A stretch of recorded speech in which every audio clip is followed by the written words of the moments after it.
Really what I want to talk about is a question that philosophy and politics, where they come together, how we think out the really burning issues of our time. Now, I think you have to admit when you talk about these, what experience has marked you most. And obviously, for me, it's been the experience in Quebec, but also the experience in France. You know, we discussed this in Quebec, obviously, mainly in French. So we don't say secularism, we say laïcité, and then we also have this reference to French laïcité, which is picked up by both sides in the debate with different versions of what French laïcité really is. And so it's really the debate in these two countries that has been very close to my experience. And I think that way to clarify some of the issues here is to note, to start with, that there are two quite different fundamental definitions of laïcité. What is laïcité? Or secularism is a kind of regime, law that one wants to set up in a country in order to do certain things. Well, on one interpretation, the main point of secularism is to put religion in its place, to keep it from invading other spheres of life, from taking on more importance, from endangering other values, and so on. So it's the religion-centered, religion control-centered, which is the basic idea. But there's another aspect or way of looking at laïcité, which is quite different, where it's not specifically worried about religion, where the phenomenon it wants to deal with is diversity.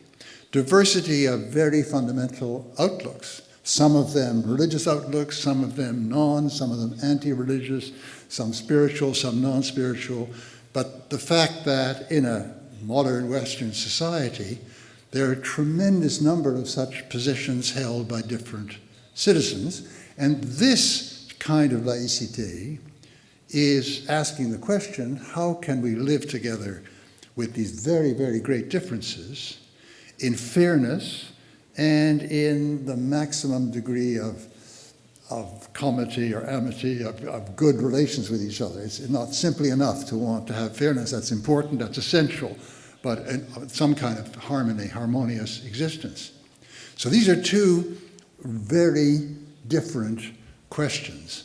Now, if you look back on how this term developed in Western thought, of course, you think back to the two great revolutions, the American and the French, and the way in which each of these started off in one of these two definitions, very different from the other. You see, in the American case, to take it first, clearly the problem that they wanted to resolve in that time was the problem of pluralism, how to live together in pluralism. You had in different states established churches at the time, but they were not the same established churches. So when they set up the federal government, the First Amendment said there'll be no established church at the level of the federal government.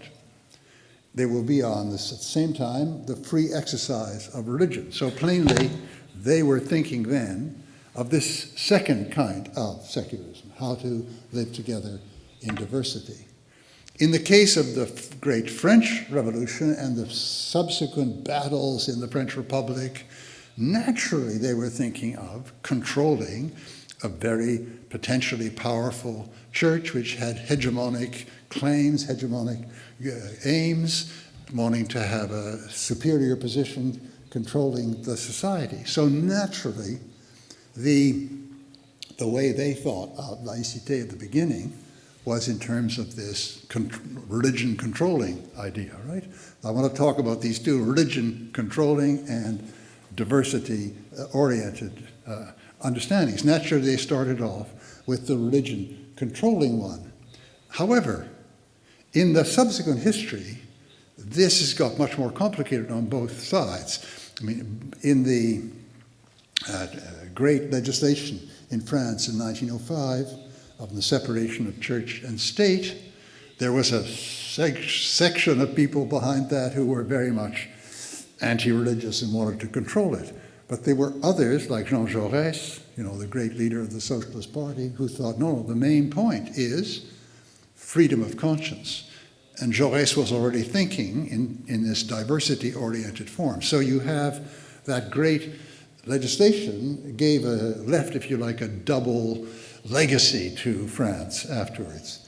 In the American case, they couldn't just stay with this existing diversity arrangement because the groups among which they were being neutral were all Christian, even Protestant Christian churches. And since then, the American society has become much more diverse. So there were, as they began to accept more and more and more different kinds of position, they had to alter their understanding of their regime, and there was resistance on the part of certain conservative Protestant Christians, so they had their own battle in which the issue was where to put religion, whether the religion to be recognized was simply Protestant Christianity or not. So both countries have been battling with both kinds of secularism and trying to combine them in different ways. Well, my basic thesis that I want to try to defend here is that where we are now in our modern Western societies on both sides of the Atlantic, it really doesn't make any more sense to think in terms of the religion controlling model. That the kind of diversity we're living in now, we have to think in terms of the diversity model. Now, however, what's interesting is that this idea doesn't just pass easily. We've had this big set of struggles in Quebec and also in France, in which the point I'm now putting forward has been hotly contested. And I would say up to now, I don't know if it's going to go on, this view that I'm defending today has been successful in Quebec. And we even have spoken of la laïcité ouverte, open secularism.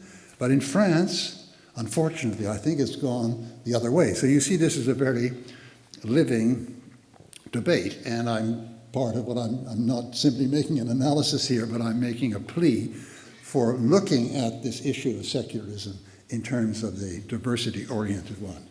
Now, how comes it that there is this resistance? And I want to try to delve into this because I think this is very important to understand what is going on. Well, partly it's because the religion controlling formulation seems to offer a very simple, clear understanding of the goals of secularism.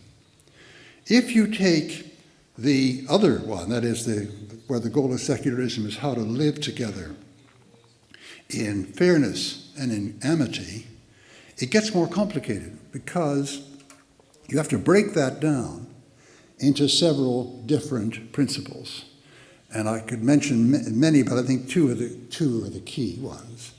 First of all, it's clear that to have that kind of coexistence in amity and justice, the state, the public institutions must not be identified with any particular view, not with any religious view, not with any atheist view. I mean, in a certain sense, the Jacobin Republic was identified with an anti-Christian, with an atheist view. One must have neither of these identifications. So let's call that the neutrality of the state. At the same time, there's another important goal here, which can be summarized very quickly as freedom of conscience. Now, when you have two principles, you can always have particular situations in which they seem to come into a conflict, in which you have a dilemma, in which you have to resolve this dilemma.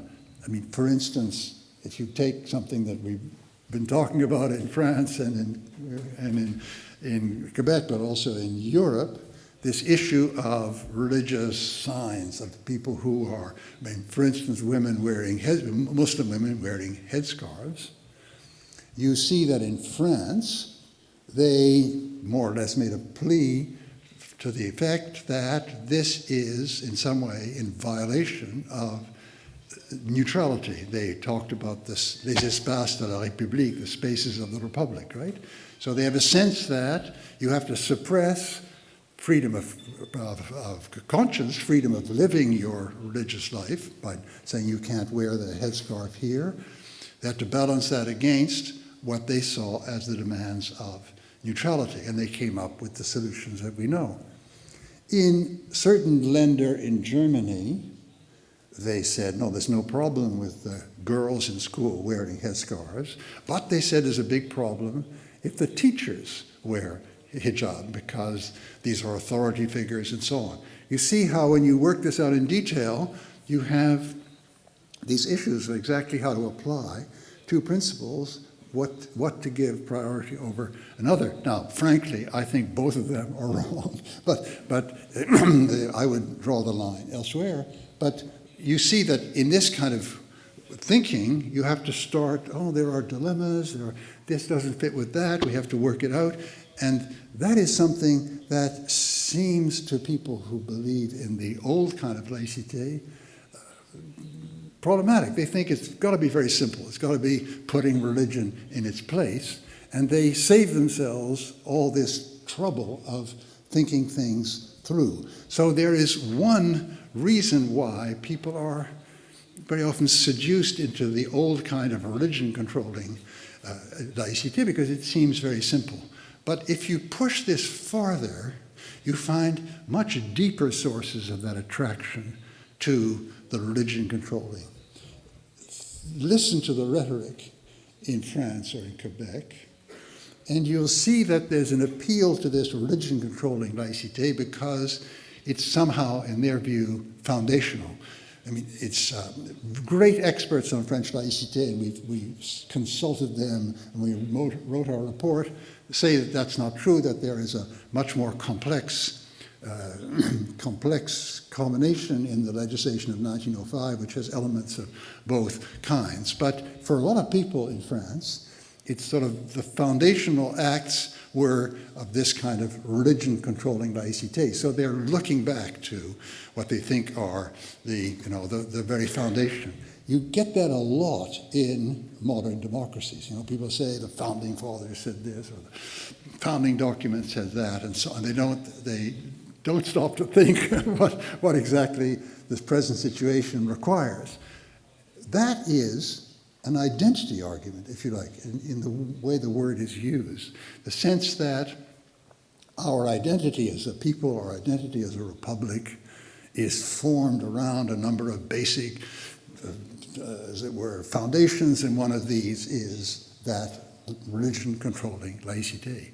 So you can see a very powerful set of motivations that can underlie this refusal to look at an alternative definition of what laïcité should be. There is a kind of, if you like, identity resistance, that you're somehow betraying the traditions of the French Republic, right? And you get this rhetoric in France. People talk about "je suis républicain," and that's why I have this very hard line. Push this farther. Why does this kind of identity appeal occur so frequently? Well, that's because I think of a very important fundamental fact about democracies.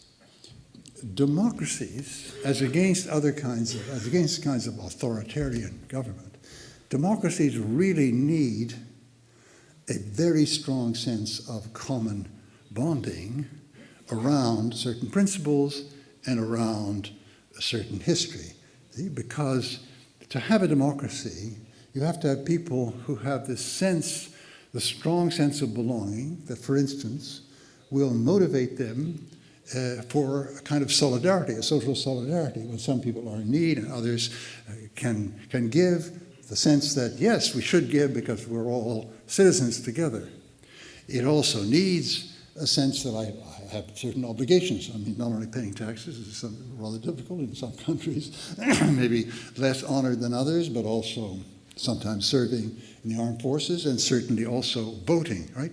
So you need this strong sense of a political identity, common identity, which usually bridges some basic principles like democracy, human rights, with a particular, maybe ethnic, maybe historical identity, right? So you have democracies in Europe, but the French democracy is very much, we're connected to French history. Your problematic here is connected to the history of Spain or Catalonia or whatever, and so on.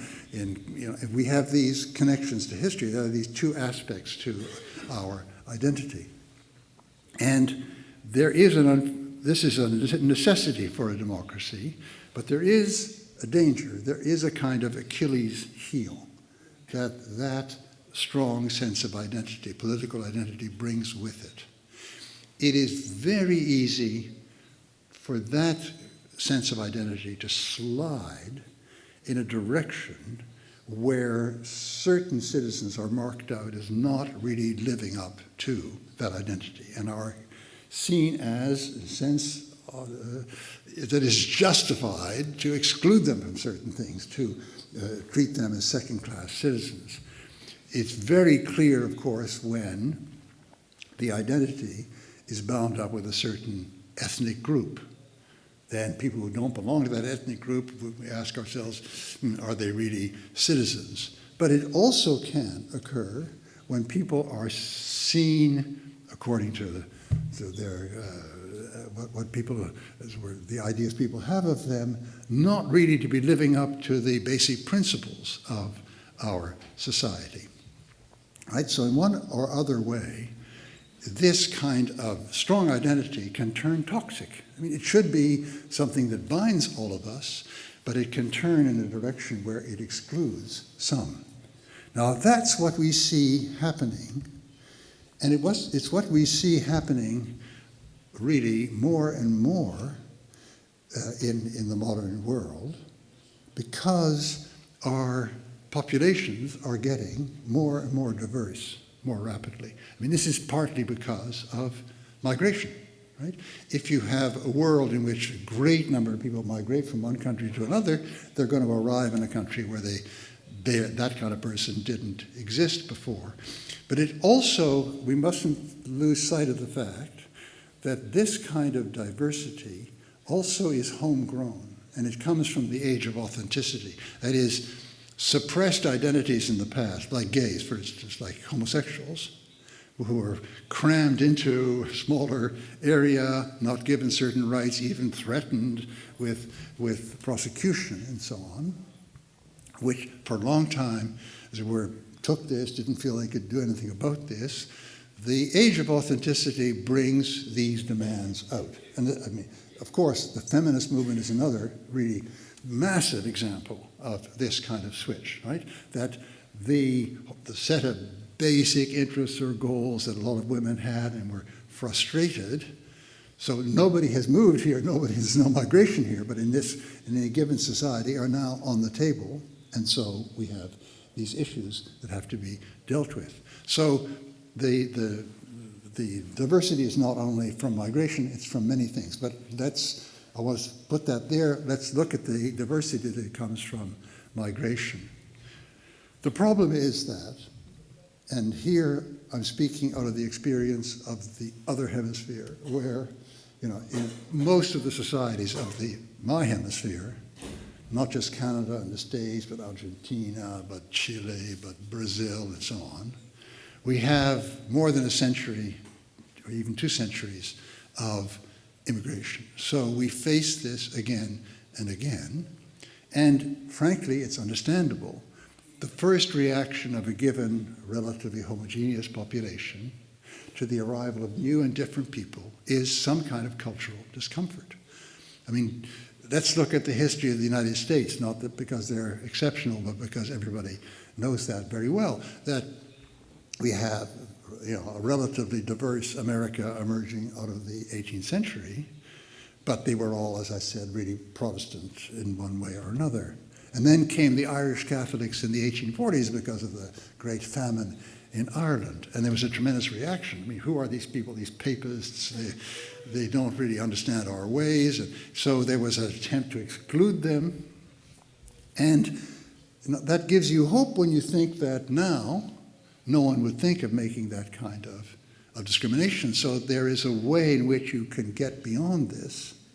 But I think it's too much to expect not to have an initial reaction of who are these people, are they going to change us, or can we go on as we are before? That's totally understandable. Really, the difference depends on the wisdom of the leadership and people who want to, and leaders of all kinds, not just political, but religious, but other kinds of leaders, telling people, hold on, we can achieve some kind of integration, we'll grow closer to each other. We mustn't do something which will really poison the relationship irreversibly. Well, now, this is happening in many countries, including our country, which has a big experience of immigration. In the case of, to us, unfamiliar religions. In Quebec, we had Catholics, Protestants, Jews. Everyone was familiar with that. But now we have Hindus, we have Sikhs, we have Muslims, we have Buddhists, we have, And there's an initial reaction of what's going on here? Are they going to change us? And so on. And again, there is a healthy reaction to that and an unhealthy one.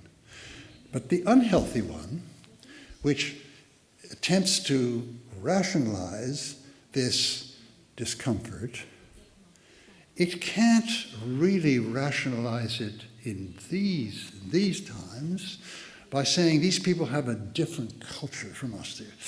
We don't really like them culturally. That sounds bad.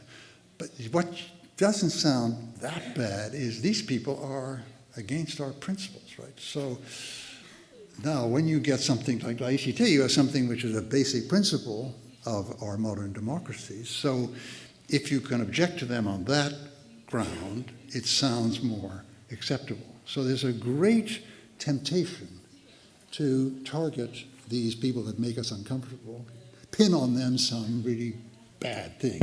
It's obviously a bad thing from the point of view of our basic understanding. And then you see coming into play all the kind of terrible propaganda based on absurd lack of knowledge of history, of an Islamophobic kind, which pick out, of course, certain Muslims. The jihadis are obviously not acting in a way which we can integrate with our democratic societies, but people say, that's Islam. That Islam has always been like that. And that plainly is untrue. So you get this terrible, vicious circle in which this minority population is stigmatized. Various younger members of it are then recruited by jihadis who say, look, they don't like you here, they don't want you here, they would discriminate against you, and then there's a vicious circle of alienation and then rejection by this people in this minority of the larger society, and that you get a spiraling down. It's exactly what the Americans avoided doing in relation to the Irish in the 19th century, what they perhaps didn't totally avoid doing with the Hispanics today, but we hope that they will get over that. What we managed to overcome ourselves with other populations. I mean, France is particularly a poignant case, which, partly because we're very close to them, but partly because they had a tremendous success between the two world wars. The French integrated a great number of immigrants from Poland, from Portugal, from Spain, from Catalonia, Picasso, of course, but no, not just famous people like that, but the Italians. I mean, who knows that Yves Montand, the great French actor, was actually Italian and his name wasn't Montand? Nobody. See, they really had a wonderful success integrating these people who, of course, didn't come from the same cultural distance. They all came from Catholic countries. And compare that with the terrible, growing failure with the Maghrébins. And here, of course, the whole relation was freighted with this awful history of French colonialism, of the war of trying to liberate Algeria, of the terrible massacres that were committed on one side and the other. It's a terrible, terrible, majority of, or close to majority anyway, of French Muslims living in France are Algerian, right? And the others, Tunisia, and many from Tunisia and Morocco. So, understandably, the whole relationship starts off with a terrible weight on it, but it is being made worse by the present policies. You see, the policies that both in Quebec and in France are recommended by what they call laïcité are just heading for worse and worse and worse consequences. We saw this in the debate on the Charte des Valeurs, or Charte de la Laïcité in Quebec last year, that when politicians begin to make a case that these people are dangerous and so on, what happens is that a lot of ordinary citizens who really feel quite angry and upset get the idea that, yeah, we're not entirely wrong. We can really let it all out. So we had incidents, very ugly incidents in Quebec where women with hijab were interpolated in the street. Allez-vous-en chez vous, we'd have no place for you here, and so on, until some of them didn't want to leave their homes. The New York Times International today has an article on France with exactly the same cases, case after case after case of people attacking Muslims, verbally at least, and sometimes more than verbally in public, and therefore the sense more and more among this minority, we don't belong here. It's that kind of danger which awaits our societies, which are all now immigrant societies. Right? So you can see, I'm trying to trace back what are the roots of the emotions that make people cling on to this religion limiting type of laïcité or secularism. And you find that the roots are very deep in some sense of collective identity, a sense of collective identity which is made uncomfortable by newly arrived people who, we don't quite understand where they're going and where they're leading us, which is then rationalized in this moralistic way as a threat to our very institutions. And we can see what the attraction is of that older kind of laïcité, of that kind of religion-excluding laïcité. Its attractions are based on not seeing very important parts of the reality. Not seeing that these women with headscarves are many of them, vast majority of them totally committed to our liberal, open way of life, right? That they're not enemies, they're not ideological enemies. Some of them are very strong feminists. When we had our commission, it was mentioned that we asked all the people, why did you come to Quebec? And there were two reasons that came up all the time. Number one, la liberté, freedom. That this is a country in which we can be free. And number two, of course, was our children. We want our children to have a chance that we didn't have, to have, go to university, have a career, and so on. So you can see that these people were committed to the core values of our society, right? Only a small minority are not. So the first terrible error of people who take this stance of condemning them as being dangerous is that it's not based on the reality of what these people themselves want. And the second is, of course, that it's not based on any kind of reality of Islam as such, which is tremendously varied through history and through the world in which we live. So, all that leads me to the idea, to the conclusion, that really the kind of definition of of laicite that we really need today more than ever before is the one focused on how to live together in diverse positions, diverse views of the world, in justice and in amity. And that in order to do that, we have to win a battle against this older because it was more relevant. It was relevant in French history in 1905. There really was a threat to the Republic from a potentially hegemonic church.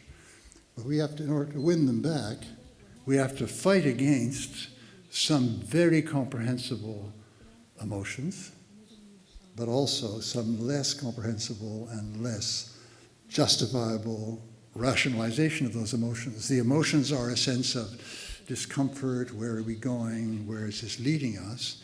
The rationalizations are that we're right to feel discomfort because these people are in some way a threat to our way of life. They're importing principles that we cannot live with. And that is not only our incorrect view, but it's also, the tragedy is that it could become true. It's what people call a self-fulfilling prophecy. That is, if there's sufficient ostracism and exclusion in relation to a certain minority, then you get reactions particularly among younger people, of anger, of spite, and you see this in France. You get this sense of, we're angry, we reject French society, we don't feel at home here, we don't feel well treated here. So the rift, which didn't exist before, can become the reality, and the society will spiral down with a set of towards greater and greater division. So now, obviously, this is made harder and harder by the geopolitical context in which we are at the moment. That is, there is jihadism in the world. It is directed against the West. It is directed against what is seen as the overwhelming presence of the West. But this only makes the task of overcoming these false overlays, overcoming this false misprision of the whole situation all the more important, because that, as I said, it could become, in the context, in the geopolitical context, this kind of mistake, this kind of calumny, stereotyping can produce the effect that it's supposed to be defending us against. So you can see here, why does philosophy or thinking this out matter? Well, it only see how it matters if we first of all clarify these different policies, particularly clarification of the open kind of secularism around these two basic principles that I mentioned earlier: neutrality of the public institutions and the freedom of conscience, freedom to practice of the religion of the individual citizens in their collective groups, right? If we clarify this, but then that doesn't suffice. The conceptual clarification doesn't suffice. Doesn't really get to the political core. We have to understand why, anyway, what I consider the wrong take, the take on laicite as religion controlling, why it's still so powerful. You see, if we were back in the Third Republic in 1900, we would understand, because there really was a hegemonic church. There were movements like Action Française that wanted to restore a Catholic monarchy, get rid of the Republic. Of course, really then you had, this was a real threat. We're not living in societies now, I would argue, where any religion, certainly not the Catholic Church in this society or in France or other European societies could be such a hegemonic threat. So it's in a certain sense, fighting the battles of yesterday. But it doesn't, you can't stop there simply, because in order effectively to combat this and to argue against this, I think you really have to come to understand what motivates people. And what motivates people is really this kind of cultural fear. I recommend to you now a book which is written in French, but I'm sure it will be translated into Catalan. It's by a Turkish sociologist who's teaching in Paris, Nilüfer Göğle, and the book is called Musulmans au quotidien, that is, Muslims in the everyday world, in the daily world. And what she shows, what she's done is an immense amount of anthropological, sociological work. She's interviewed groups of people in a great, Muslims and non-Muslims as well, in a great number of different European countries. And there are chapters on Spain, I don't know if particularly Catalonia, but chapters on Spain and on France and on Germany. And she shows, you can see the two solitudes, the two outlooks that are just not getting close to understanding each other. That is, there are Muslims who are trying to find a way of putting their lives together, including their lives, sometimes of religious practice, in the new context, inventing various sources of halal meat and various ways in which they can carry out their worship life, but in no way want to destroy the context of liberal democratic Europe, which is, one of the reasons they're here is that this context suits them. And on the other hand, you have this reaction of fear, a sense of identity reaction, that our identity is threatened, our identity of French is threatened, our identity of Italians is threatened, our identity of Spaniards is threatened, and you can, this is this brilliant, she's not only an anthropologist, but sociologist, but she has this capacity to really make these positions come alive. This is not everybody, everybody in social science doesn't necessarily have that capacity, but she has it. But you can see how these two emotional reactions are passing by each other. There somehow is not a real perception of what is in the heart of the other. And yet there are moments where a breakthrough occurs and you see, yes, that people begin to understand what's going on, what their fellow citizens or fellow residents are really on about. And there are moments, and she has great moments of success. I remember particularly Cologne in Germany is a great moment of success where some kind of understanding penetrated. But in a great many other cases, you find that these two groups are camped in a position of, in really total incomprehension on the part of these people from the natives with their sense of identity and the immigrant groups on the other hand. And you can see that, if you like, the future of Europe, the future of democracy, the future of all of us is played out in how this is resolved. So it is, you need the conceptual distinctions, you need the clear sense of how they differ, but if you want to get somewhere to make the world better, you also need this kind of anthropological insight into what drives people who otherwise shouldn't be doing this into these positions of rejection, which are so dangerous for the future of all of us. So thank you very much for your very kind attention. Professor Taylor. Obrirem ara un torn de preguntes. Tenen vostès la paraula. Sisplau, aixequin la mà ben alt perquè els pugui veure. Si us sembla bé, recolliré 2 o 3 intervencions per tal que després el nostre ponent tingui ocasió de respondre-les per separat o conjuntament, com ell cregui oportú. So is this okay if I pick up a few questions? Okay. Allà al darrere de tot, primer. Molt bé. Després, a l'altre cantó de la sala, sisplau. Endavant, endavant. Hi, dear professor. Thank you very much for your presentation first. I have one question. I'm here to this side of the room. I don't know if you see me or not. But it's very dark. Just right here. The other way, yeah. Oh, okay, good. So yeah, I have just one question. Maybe you know Raphaël Logier.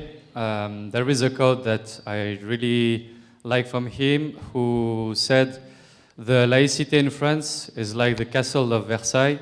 We are all proud of it, but the problem is that we don't live in there anymore." So, starting from that point, I appreciated your definition of laïcité, the second one, of course. I'm coming from France, by the way, so I know about the first definition. And the main problem we have in France is that the public debate today is equally occupied by the left and the right side. On the right side, we love laïcité because it's a tool to keep our traditions and to, let's say, to sideline these yesterday Arabs, today Muslims, so whatever, always different. And on the other side, we have a left-wing parties, including Le Front de Gauche or whatever, who are more anti-religion than any other party. And they are actually the ones who pushed for the law against the veil at school, who agreed with the law about the ban on the burqa and so on and so on.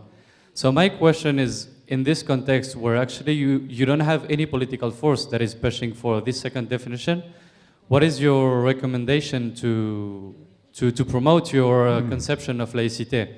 And I have just a very quick other question, and well, maybe I will keep it for later on. Sorry. Sí,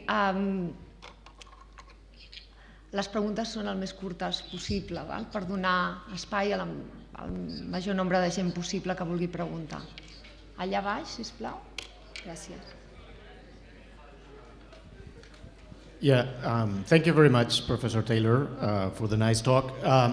My question, I have a tiny disagreement with something you've said at the beginning of your talk, which is this idea that democracies require some kind of strong political identity, right?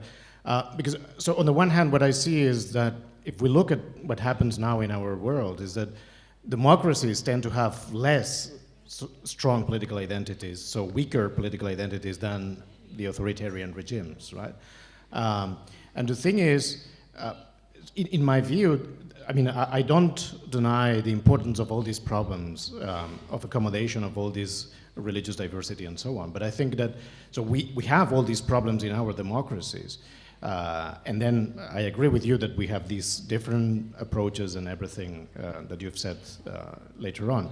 But the thing is, all these problems, I guess, in our democracies are less dramatic or less problematic than the same kind of problems that we find in the authoritarian regimes, where the religious minorities are actually prosecuted or even killed or murdered. I mean, the degree of tolerance about these kind of religious minorities is even lower in these other countries, right? So, but the main disagreement is with this idea that democracies require this strong political identity, because what I find is actually that democracies have less strong political identities than non-democracies, and they do quite well. Okay. So, Well, do you want to take up the, yeah. Well, I agree with a lot of what you said, but the last sentence, they're doing quite well, I would challenge.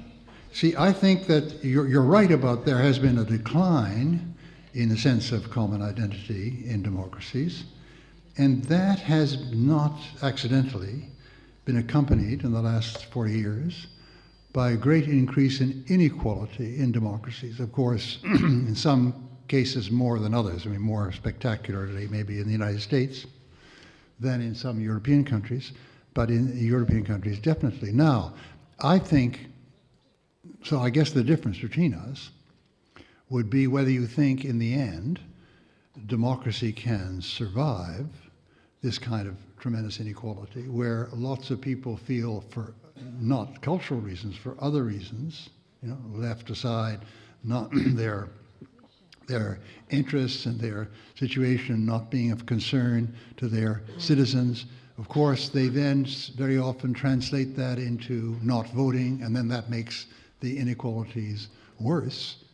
And I think, and that in turn, of course, erodes the sense of common identity. But so at the end of this whole slide, you get not the collapse maybe of the society in some form, but you get the collapse of a really democratic society. See, so the other side of your question, where you talked about the way in which the religious differences play out in authoritarian regimes, yeah, they very often play out violently, I don't deny that. But it isn't a threat necessarily to those regimes. My point is that this kind of exclusion, be it socioeconomic because of inequalities, or be it cultural or religious, the one we're talking about here, is something that our democracies, not only against the ethic of our democracies, but is something that our democracies can't really, in the end, sustain.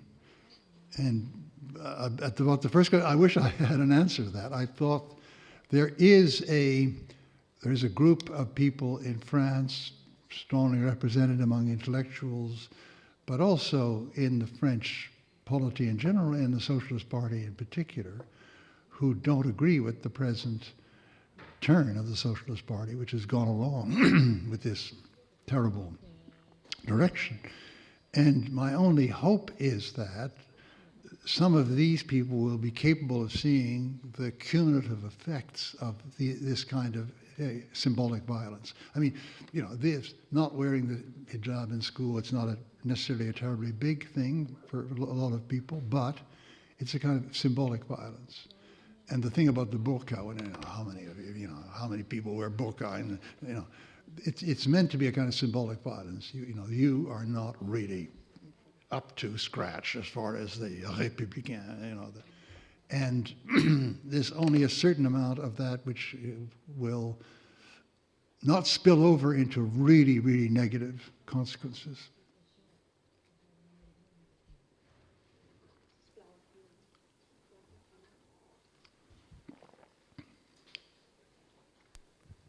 A very short question. How do you make it compatible, democracy and freedom, with apostasy? With apostasy, well, or should I be? Yeah, I mean, the whole principle of our law and of our democracy is that there is no crime of apostasy. What I tried to explain in the big fat book has just been translated there. The broader, more broadly spread understanding that we have of the place of religion and spirituality in our lives is that it's something very much that individuals have to decide to adhere to. Faith is an option, as this great German sociologist Hans Joas has just produced a book, Glaube als Option. Faith is an option. That is one of the fundamental understandings of our society. So there isn't such a thing as apostasy from the standpoint of the society, from the standpoint of the state, and can't be recognized. Thank you very much for your speech. I really enjoyed it. My question is brief. I would like to ask you, what do you think about the importance of new technologies in the aspect, or within of the topic you just discussed? The importance of inequalities, you said, or no, sorry. No, the importance of new technologies. New technologies. Yeah, social media, internet. Yeah. And a question that goes along with this is the role of generations and the difference between the young generation and the older generation. Isn't the problem you've mentioned maybe a problem of the older generation and not so much of the younger generation? Yes, I think in our society particularly it is more a problem of the older generation, but you can see that the younger generation can nevertheless be recruited if there isn't a vigorous argument against that. And their relation to technology is not necessarily the determining thing. See, these new social media are marvelous for spreading everything, right? Quickly, but everything. They also have one terrible drawback from this point of view, that they permit anonymity much better, much easier than other forms, right? So it's a very sobering experience to look at certain blogs after somebody has said something, and then you look below, and really horrible stuff can be said, really horrible stuff, mindless, hate-filled Islamophobia, and it can be cost-free, because somebody signs it, Jefferson or Jesus Christ or something, some totally anonymous cover, right? And there's one thing, you see, one thing to stand out and say, I, Charles Stater, for everybody, I hold this view. And then it really sticks to me, right, for perhaps for life. It's another thing to have media where you can just let it all hang out. And so there's a very, very worrying, ambivalent, there were properties and potentialities contained in this technology.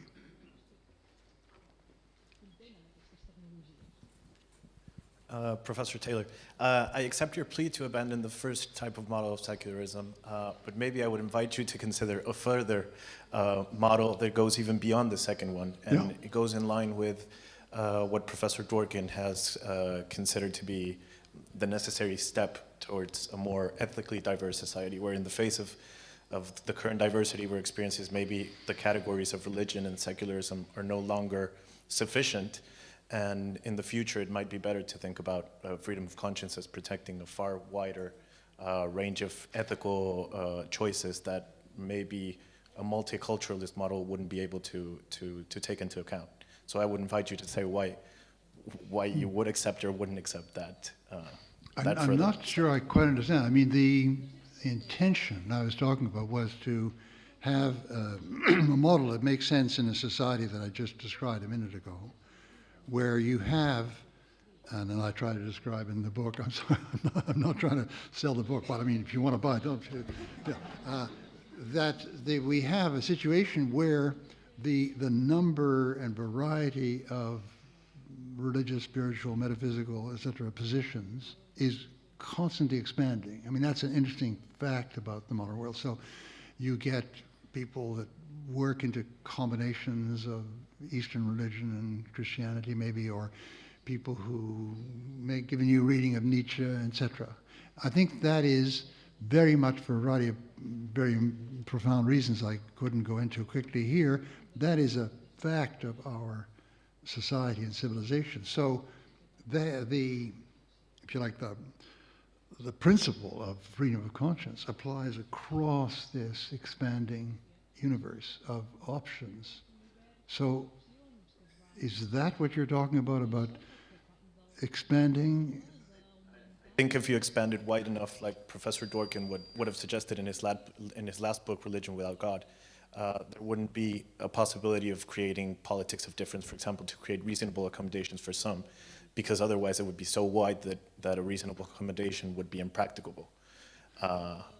So it takes the further step of saying, of limiting effectively certain religious manifestations or ethical manifestations of any kind, but only as far as they affect the personal autonomy of others.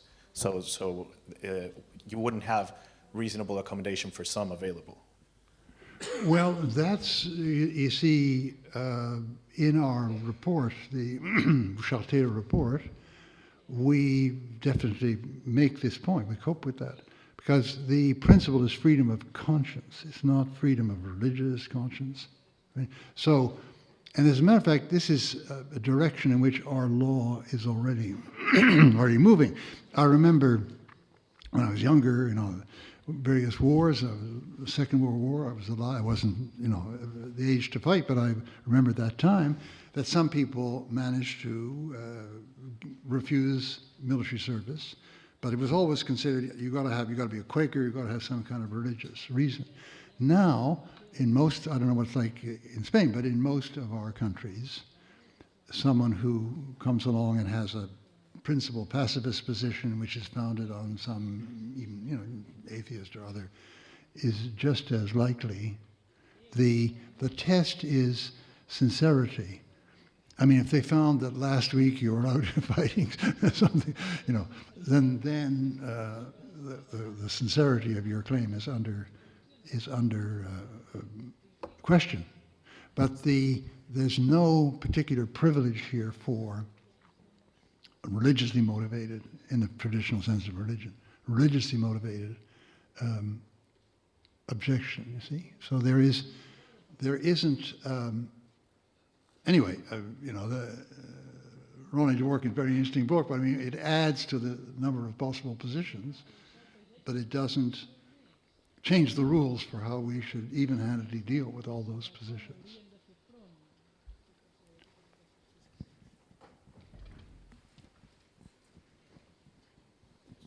Je peux poser la question en français? Oui, d'accord. Merci. Une question. On parle de la laïcité comme une façon de se libérer de la religion pour faire une politique plus pure. Mais ce n'est pas vrai que c'est la politique qui s'est appropriée de la religion pour pouvoir exercer une influence plus forte.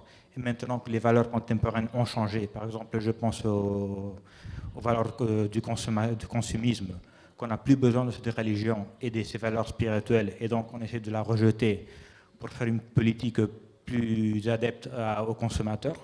Merci. Oui, mais pas tout à fait saisi, but what should we do?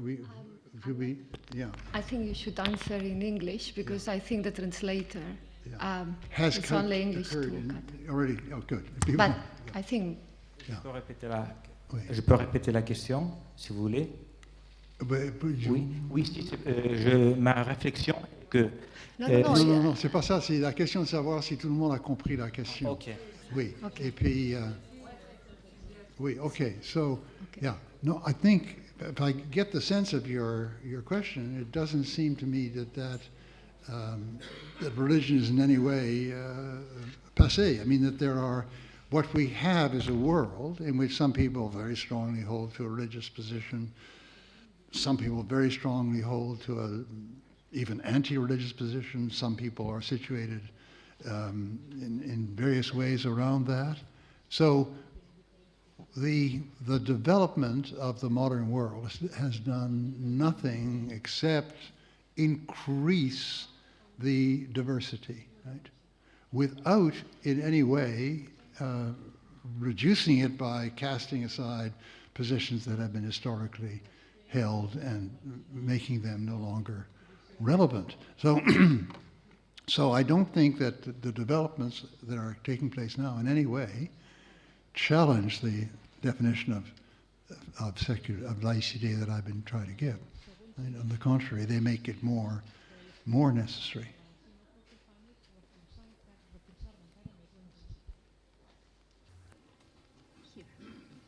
Hola, bona tarda. Sí, jo li faré la pregunta en català, si no li sap greu. Sí. M'agradaria que m'expliqués l'experiència. Bona tarda. M'agradaria que m'expliqués l'experiència de participació política a Canadà de gent musulmana. No? Em consta que hi ha algun alcalde, hi ha hagut en campanya política doncs, alguna persona que potser ha estat dins d'una candidatura. Calgary, yeah.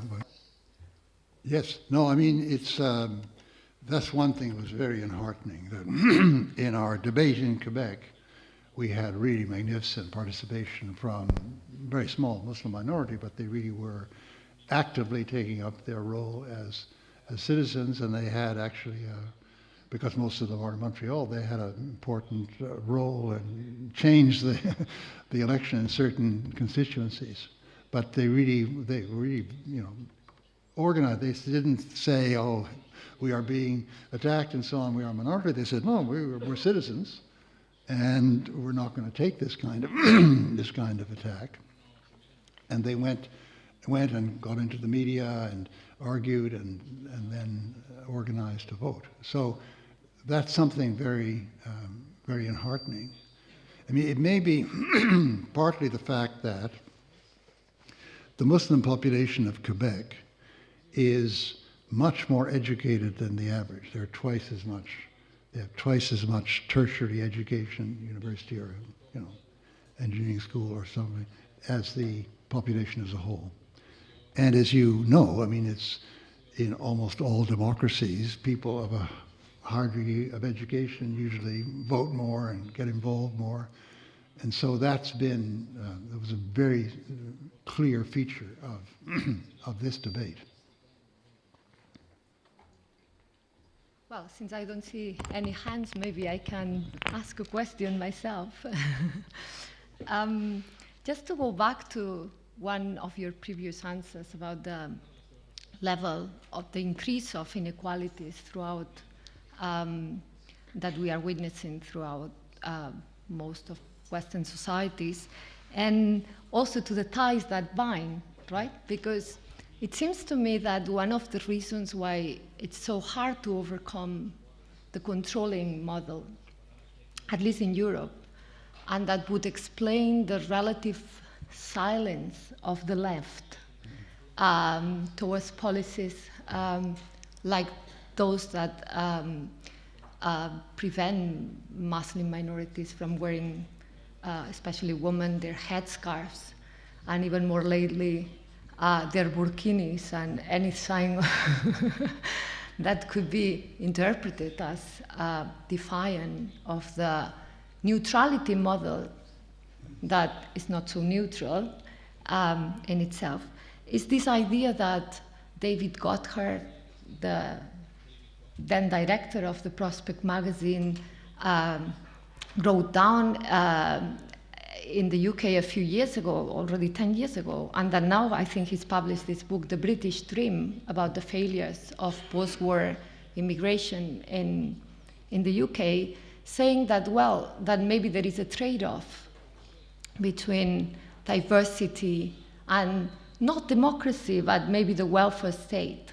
And therefore, if you don't have an identity, a political identity that is thick enough based on common cultural values or a common language or wherever, then you might have a democracy like in the US, but maybe you have a sectarian democracy where different groups don't want to contribute to the well-being of the others. And this, in my view, is very relevant to understand why in Spain, in France, in the UK too, there's been a relatively neglect of all these increasing Islamophobic policies.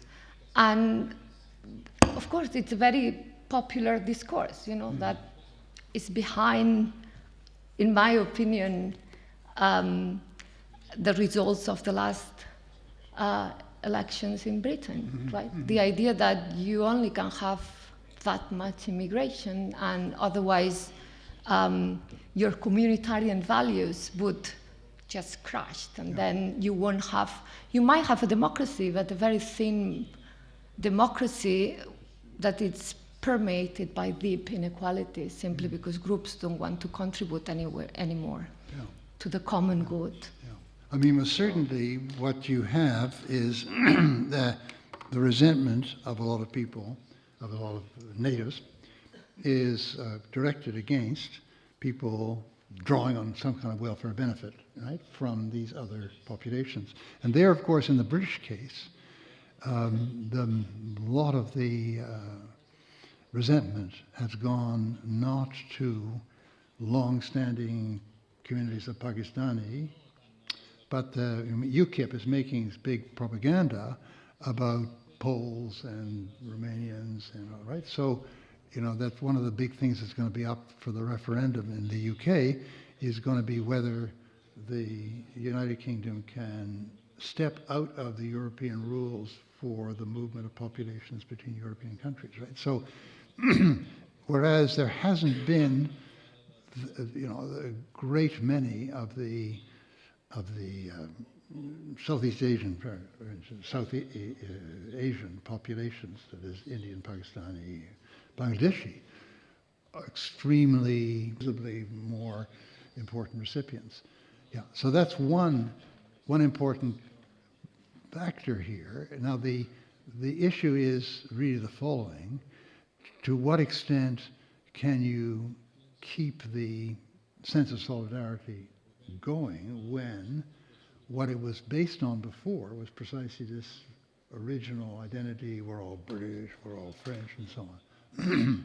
And the answer is, we don't know, but we have to win this battle. By win this battle, I mean we have to recreate a broader notion of identity in which the feeling is that if somebody is coming from Poland, in the English case, and they need some help in finding a job, this isn't an outsider. Or now, the strongest, maybe the laboratory for this is going to be Scandinavian countries, because they have very strong welfare states.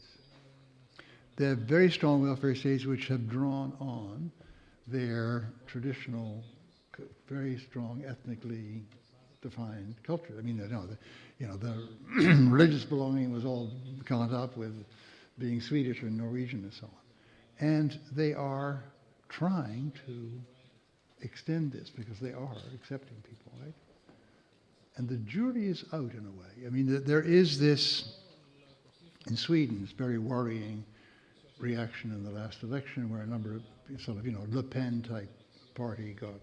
On the other hand, the mainstream parties, all of them, are very strongly attempting to create this wider sense of Norwegian identity, Swedish identity, and so on. In other words, the crumbling of the will to do this in the major parties that has occurred in France has not occurred there. The English case is between the two, right?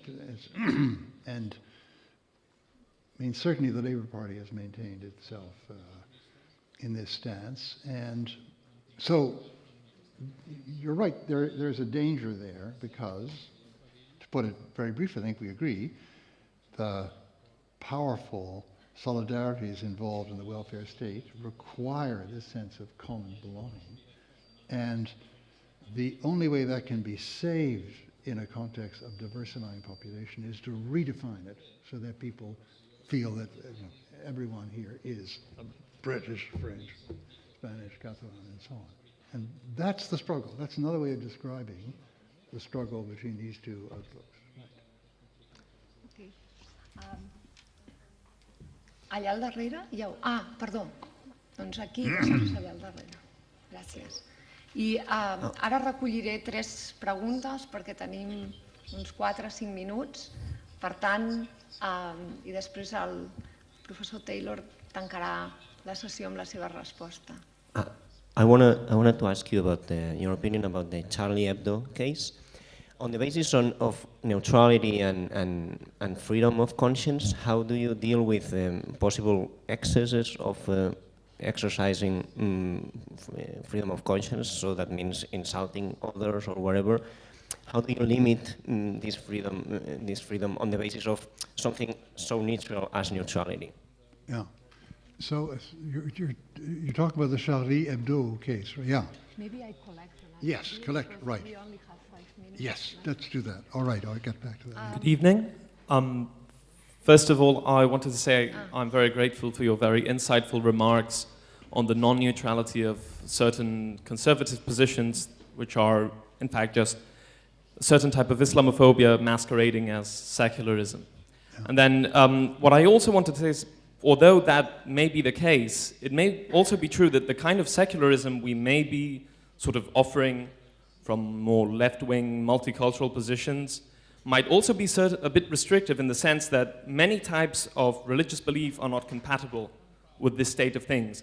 If one believes that salvation only comes through Jesus Christ, then it's a very important priority to do certain things that are not the typical type of behavior. And I'm mentioning Jesus Christ, but we could obviously mention any other type of religious belief. So maybe only very moderate types of religious belief are compatible with this more sort of maybe flexible type of secularism. And maybe you have a couple thoughts on that. Thank you. So I think that's Yeah. That's it. Okay. Well, The last taking over the Charlie Hebdo case. I mean, I think it's very difficult. You know, the horrible thing that was done. It's just something that utterly, in no circumstances could be ever seen as justified. It's something just absolutely horrifying. If you ask the question, though, was that a good idea to reproduce those cartoons and so on? I think not. You know, I think that a democracy, sure, there should never be a law against it, you know, because we have freedom of speech should be legally established. But a properly functioning democracy has to have an informal code where you don't pile on relatively helpless minorities, and you don't help to spread demeaning stereotypes about helpless minorities. So it's very brave to attack the President of the Republic, the Pope, you know, every big power. That's great. But when you are ridiculing and attacking minorities that are already very discriminated against, very badly seen, where there are stereotypes that they're all the same and they're all violent and so on, producing a caricature, original Danish case, a caricature of Muhammad with a bomb on the head, right? That's a way of helping to spread this, you know, centrally Islamophobic canard, right? So there ought to be a certain sense of this limits and decency here in how you apply the weapon of ridicule. And I think that Charlie Hebdo was very unaware of that, was very unconcerned about that. Yeah. And that's just not a good idea. I mean, just not what one ought to do in a democracy. But you see, that should never be controlled by the state. That should be controlled by some general understanding of civic discourse. So you had, and this is much to the credit of the Brits, and you had in England, nobody republished the Danish cartoons. But in France, Charlie Hebdo did, and they went on like that. Oh, I mean, okay, so on one hand, this kind of violent action absolutely has to be condemned, and we have to do everything we can to stop it and protect the people concerned. On the other hand, we have to ask ourselves, is this something we would do? No. No, if I had the choice of publishing or not publishing, I wouldn't do that. On grounds of the necessity in a democracy of a certain kind of decency in our relations, particularly in regard to powerless and discriminated against minorities. Yeah, now, moderate positions. Well, that could be turned into a tautology, right? The tautology being only religious positions can combine with this kind of liberal society, which don't involve attacking others, right? Okay, is that the criterion of moderate? I mean, you can take lots of different theologies which are very narrow. Only people who are, saved by twice born and have accepted Jesus Christ as their Savior, only they can be saved. Look, I know tons of people, not friends of mine, but I know of tons of people in the United States who would sign that right away if you asked that what they believe. But they can be, and most often are, citizens who remain of the United States of America who remain within the limits of what that particular mode of laicite involves. So I think we can be too quick to think we figured out what the different theologies are. Human beings are very much more complex than simply, driven by certain propositions that they have in their heads. Doncs és el torn ara meu de concloure aquesta sessió. Els demano que doncs, que tots junts li agraïm al professor Taylor no només una brillant conferència, sinó la seva generositat en la resposta a totes i cadascuna de les qüestions que li han plantejat. Vostès també molt amablement, gràcies per l'assistència i fins aviat.